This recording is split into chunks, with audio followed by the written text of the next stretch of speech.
is this thing on? I hope so. So, this is our first foray into YouTube. I hope you guys enjoy it. I hope you enjoy this new beautiful landscape format that we have. So you can see that we actually have this much space. Normally, we're normally crammed in we literally sit like this at the edge of our chairs. Hi guys. We're going to talk to you about the movies. Okay, great. Great, yeah. cool. So, hopefully with YouTube we have a little bit more space. We've already got I had to clear loads of crap out from the side because there was so much space in the background. We had to make it look pretty. Yeah. Sarah says we're a bit quiet, but okay. We will try to project our voice. We've had some microphone issues. Trust me, I've been trying to work hard on this, but we will get it better for next week. So as long as you can hear us for now, and we project, we enunciate, then we should be completely fine. Right. So the film we're watching tonight is Enola Holmes on Netflix. Yeah. So make sure you've got that queued up at the start of the film. There's no adverts on Netflix, so I realised I'm looking at the microphone. I was just doing that too, and then I was laughing in my head, and I thought, oh, don't say anything because I'll ruin John's flow. But I've literally just been looking at the microphone. Staring at the microphone, which is above the lens. It's above. I think it's because I don't know why. We need to get used to this. This is going to be a teething problems one. If we're looking weirdly up and over, then that's what it is. Then that's what we're doing. So, Enola Holmes on Netflix is this evening's. Let us know what you think of the new YouTube setup, how easy it was for you to get on. Anything other than microphone issue, because we know that. Yeah. And also us staring at the microphone is also an issue. Yeah. Have we got any early comments? Early comments. Let's have a look. I have to do it now like this. All new, it's all exciting. Lots of love for the advert. Toys R Us classic, that one. Yeah. Real classic. Emily said it looks so fancy. Thank you, Emily. I think we've upgraded. And Ben said I spy a sad, unfinished copy of Pandemic Legacy. Yeah. That is true. Yeah. That is incredible eyesight. That it's really here is. In the cabinet. Yeah. But we are actually going to be talking about another game in this chat very soon. We are. But first of all, we wanted to talk a little bit about the enduring appeal of Sherlock Holmes. Because there's been so many Sherlock Holmes versions, reboots, retellings. Reboots, remakes, and sequels. Yeah. So we've had the Benedict Cumberbatch one on BBC. We've had the Guy Ritchie one with Robert Downey Jr. and Jude Law. Yeah, I wasn't a massive fan of that Not one. so. I like the graphics. And because it was a big blockbuster, it had cool sets and stuff, but I just didn't love the... There'll be more on that, actually, in a little bit at the end. So look forward to that. Yep. Also, one that I thought was particularly great was Mr. Holmes, starring Ian McKellen, which is when Holmes is very old and he's got dementia and he's starting to lose his memories a bit, and it's such a superb film. I would really strongly recommend you seek that out. How come you've seen that and I haven't? I watched it one night when you were out. Really? And I was by myself, and it's really sad at the end, and I think I cried by myself watching that's it. So sad. But really, really superb film. I would strongly recommend it. I often cry by myself when you're and I'm watching things late and I'm just there. I don't know why, but when I watched the morning show, I cried almost in every episode, but it's not supposed to be sad. Not supposed to be sad. Whenever I watch stuff about women and feminism, I just cry. Well, what do you think it is that makes Holmes and the Holmes universe enduring? I think, one, he's just a fascinating character. Yeah.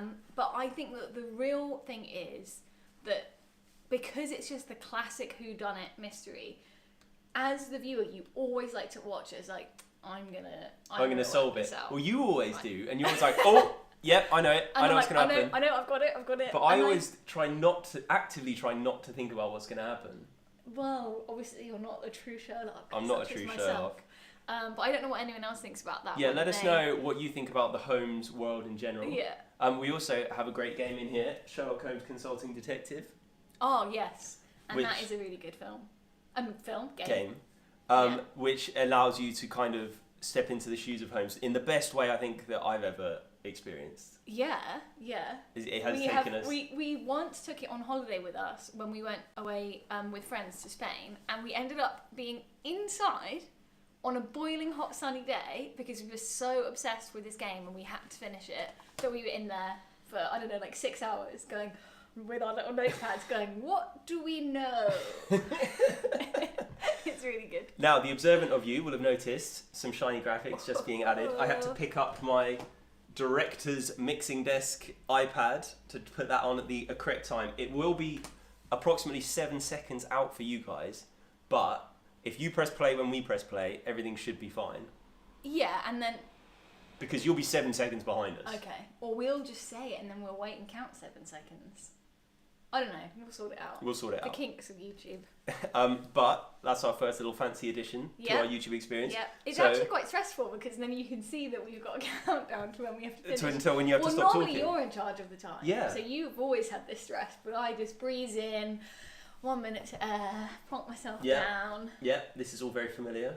In TV, we have someone who does the only job is to count down, and then you have in your ear just saying like 4 minutes to stop talking, 3 minutes to stop talking. And well, I would just take that out because I'd be like, I don't want to listen to that. But when I watch the morning show, which we're not really supposed to be talking about this. Why is it? This is the morning show preview. I know, but they always flounce on like with 10 seconds to air, and everyone else is rushing around. The presenters just breeze in and go, "Hello, welcome." That happens. That's very accurate. Okay, cool.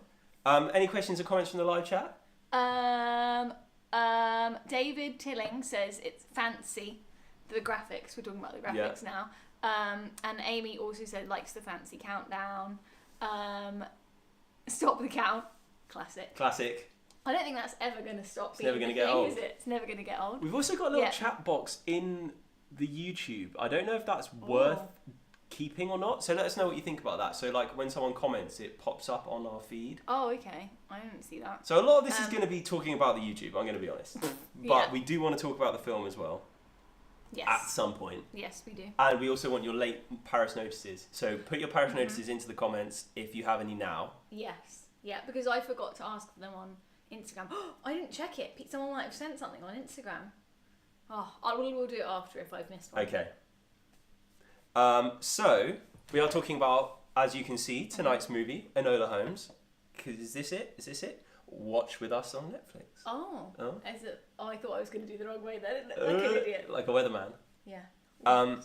But all the reviews about Enola Holmes, all they talk about is how good Millie Bobby Brown is in this. Yes. Now, everyone will probably have seen her from Stranger Things. And seen what an amazing actor she is in that. Do you think that her breakout is testament to the Netflix model of kind of taking chances on slightly more ambitious projects, or do you think it's just the fact that Stranger Things was so good, it was so well cast, she was going to become a big star anyway? I think a little bit of both. I think that the thing about Stranger Things, and we talk about this a lot, is it's very hard to get such a young cast to be that brilliant. Yeah, like if there's always going to be a weak link somewhere. And they are all brilliant, but she is the best of them, I think. Yeah, she stands out a mile. I think that's the thing about Netflix is like I don't think many other places would have like all unknowns in a cast. I mean, I suppose the kids are always going to be relatively unknown, so maybe that's why. But to make them such main characters, I don't think another show would take that risk. No. And that's how she got to be such a legend. It's like from the first minute you saw her on Stranger Things, she had that kind of magnetic quality that you just wanted to watch her, and that's something that all the biggest Hollywood stars have. Yeah. So I'm really looking forward to seeing her in a lead role in a feature film, which definitely. I haven't seen yet. I'm not even sure if she's been in one. I'm sure she has. Yeah. But it's one of those things where you think, child star, so big, so young. I know. How many of them actually make it through to become adult stars? I know. And it's just the whole thing of like all the pressure when you're young and all the weirdness on social media and stuff. So I don't know. Well, we'll see how it works out. We'll see how it works out for her. Now, I've got in my running order a reminder to cue the movie and join the Discord. Graphic already does it for me. So we can just skip straight on to Parish Notices with Katie. Now, we only have a couple of Parish Notices. Because I forgot to check Katie the Instagram. forgot to check the Instagram. We could have one. I can check on the mixing desk iPad. John's got a fancy mixing desk where he can swap between... What can you do with it? Well, to be honest, it's just the ads, the countdown, and the whole... Cool. I mean, we've upgraded, definitely. And I'll do these and then we can do some more comments. This is from Sarah. Finally had new windows fitted today. Ordered in February. That's a long way. That's a long way. 2 were fitted outside in. As in, 2 were fitted the wrong way round. No. Yeah, so the outside of the windows are now on the inside of the house. After waiting since February, that's classic. Don't worry, it's not cold. Nah, don't worry about it. You'll be right without windows. Gosh.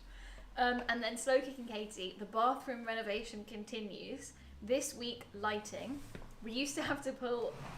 We used to have a pull cord hanging just inside the door. We now have a dimmer switch outside the room instead. That is so fancy. Dimmer switch in the outside, bathroom. Yeah, and also those pull cords are always so funny, and you feel like you're going to pull them out of the ceiling at the end. So. I'm about to pass you over a parish notice from Catherine, which I saw that David said in the comments that it was there. Fantastic. So this is from Catherine. It snowed today. Our 17-month-old's first proper snow. Oh, that's so cute. And then rained while the little one napped, so it was gone and she couldn't play when she got up. That's pretty sad. Thankfully, she forgot it had snowed. That's the thing about being a kid. You always miss out on good stuff because your parents make you do boring stuff. That is classic. Angela says, couldn't find any links on email, Instagram or Discord to the YouTube. Oh, but she found Well, if she found us, it's a miracle. Oh. But hopefully, let's have a chat about that afterwards and we can try and resolve that. Yes. The sages are watching. Do you know what? I think Discord, the link might have been further up because we'd talked underneath that announcement thing. Oh, I should have pinned it or something. Yeah, okay. So maybe we'll do that. Learning outcome. Because hopefully Uncle Malcolm and Auntie Cheryl found the way on. Yes. And Fabricati says, anyone else here is their alter ego? I'm also known as Slow Cooking Katie. Oh yeah, I thought that there might be some alter egos in there. And Dan Hobbs is there as his real name, not sporadic photos. Oh. The big reveal there. I need to get the running order up, otherwise I'm not going to be able to figure out what we've got to talk about. We've got 2 minutes till we actually start the film, and there was a really big thing I wanted to talk about, which was some movie news that Warner Brothers have announced that all of their 2021 slate of films is going to be put on streaming at the same time as it goes in the cinema in the US. So it's pretty good for the movie club. Well, you say that. If we were in America, it would be, because they're all going on to HBO Max. Now, Sky's contract with HBO runs until 2024. Right. And Warner Brothers have said that internationally, they're planning on keeping it the same. So, but it does mean that we might get the films a bit earlier. Yeah, but it also means that other people might do that in the UK. It does, because it's a sign of where the industry is going. Yeah. And when we spoke to producer Simon Chin, he was very adamant that was going to happen sooner rather than later. So we've got the inside tracks. So that means all of Warner Brothers films, including Dune, Wonder Woman 1984, The Matrix 4, Lin-Manuel Miranda's film adaptation of In the Heights. Oh, I really want to see that. As well as the new Guy Ritchie Sherlock Holmes film. They're all going to be going straight to streaming. They're going to. Gosh, these are massive films. They're going to. Well, they're all of Warner Brothers' main films. They're going to go streaming and cinema at the same time in the US. Wow. And obviously, sooner rather than later, this is probably going to happen with other studios and internationally. Well, everyone will see what happens with that. With that, yeah. What do you think it's going to mean for the future of cinema? I don't know. I think it sounds quite sad for cinema. It sounds like what they're going to do is just completely slash their marketing budgets. Yeah. But then if they slash their marketing budgets, maybe it gives them room to take risks on other things, you know? Yeah, so it's possible. That is possible. I mean, maybe not, but so yeah. But I do think for cinemas, you know, that's tricky because the whole point is you have the pull of a massive blockbuster that's just come out. If you can just sit and watch it at home, yeah, I think that's very tricky for them. But you know, maybe it will be more of a move back towards like your kind of high street cinema.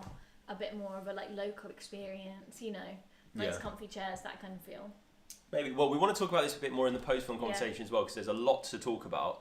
A couple of last-minute questions and comments from the live chat. Dan Hobbs says, my parish notice is I'm trialling a new movie club dish, vegetarian chili con carne. You will be informed how it goes post-movie. Oh, great. Fabricati says, veg chili is my TS dinner most weeks. And veg chili recipe has been requested already. So, big news in vegetarian chili world on the YouTube. So, we've got about 20 seconds left to go till we press play on Enola Holmes. Hope you can join us within 7 seconds of when we press play. And we'll join you back on YouTube. I'm going to put the link on Discord. Hopefully everyone will find it for the post-live. It will also just be up on our channel. So you can just come back to our channel. 3, 2, 1, play. Bye. I hope you enjoyed the live, and let us know what you thought about the new YouTube experience. I'm going to stop the stream on this now.